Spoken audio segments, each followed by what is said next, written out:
의미가 없어요. 빨리 다음 작품 써야지.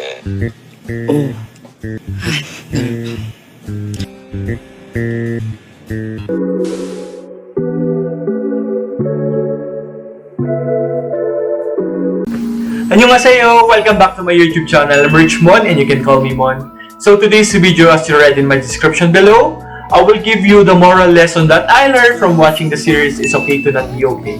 If you're interested to my video, please keep on watching.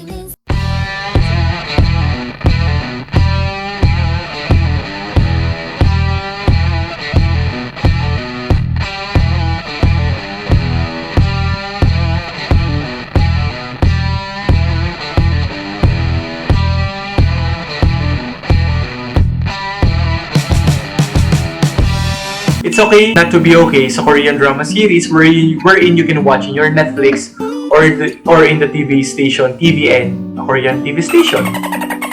It is one of the few K-drama that tackles about mental health. Yes, it is romance, but it's more than that. The series revolves with the three main characters: Mong Sang-tae, the older brother with autism, and his younger brother named Mong Gang-tae, and his leading lady Ko Moon-young. So I will not give you the full story of the series. I don't want to be the spoiler. If you haven't watched this series, please do watch. It's worth of your time. So let's proceed to the moral lesson of this series. The first one is every one of us has its own motto.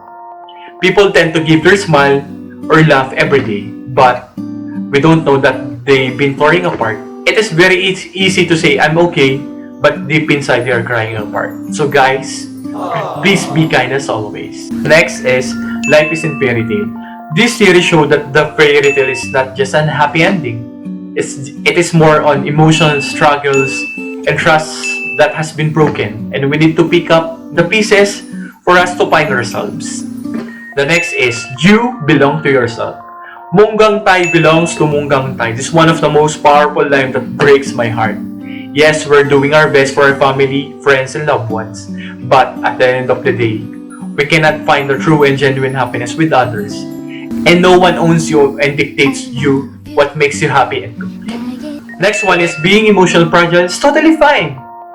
I know it's difficult for us to share what we think or what we feel because they might misunderstood us or they might think that we're insane, but it's totally fine. You don't have to keep this all the time.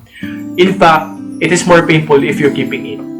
All you need to do is to find the right person whom you can cry out loud. By the way, crying is not a sign of weakness. Remember that. Remember, okay? And please prioritize your mental health. Don't need to suffer alone. The next is being dependent to someone is perfectly okay. Remember the song United We Stand? United we stand, divided we fall. Yes, it's totally fine if you're emotionally dependent at times. All you need is to find someone who can understand and accept us. I know there is someone there is willing to help us to rethink that we're not alone and we can rely on all the time. Next is everyone is special and has its own purpose. Mong Sang-tae in the series has autism. Without any bias, my favorite character in the series. I salute you, man, for the great acting. I will share you with my own experience. I have a cousin with autism also. He's currently 20 years old from now. He lives with us since he was young. So this story begins here. Before I have doubt in myself, I don't have confidence, or I feel so ugly and small, and I always think what people think about me. But I love taking photos and sharing on my social media, or this one, uploading video on my YouTube channel. One time, he messaged me in my social media, in my messenger specifically.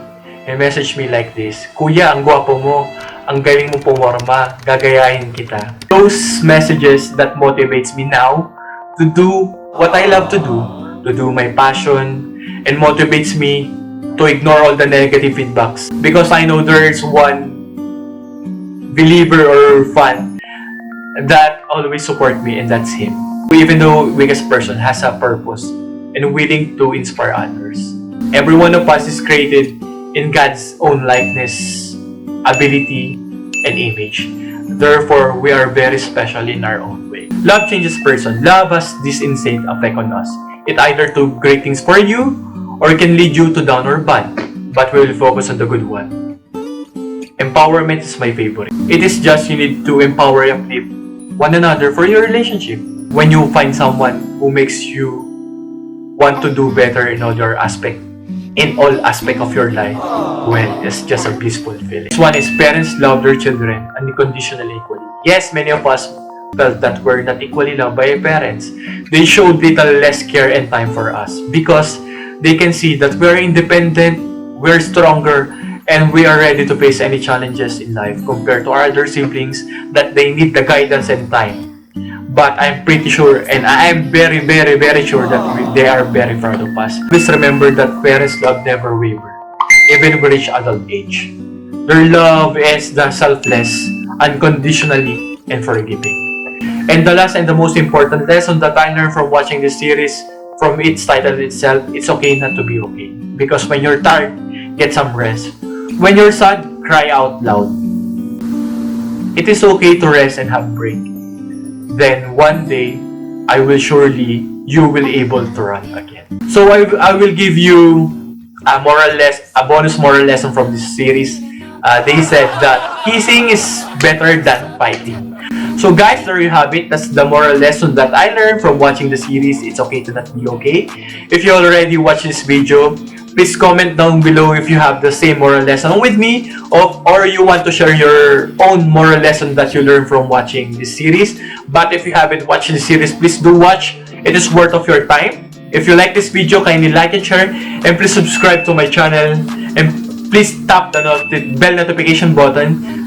Once again guys, thank you for staying, and see you on my next vlog. Keep safe everyone.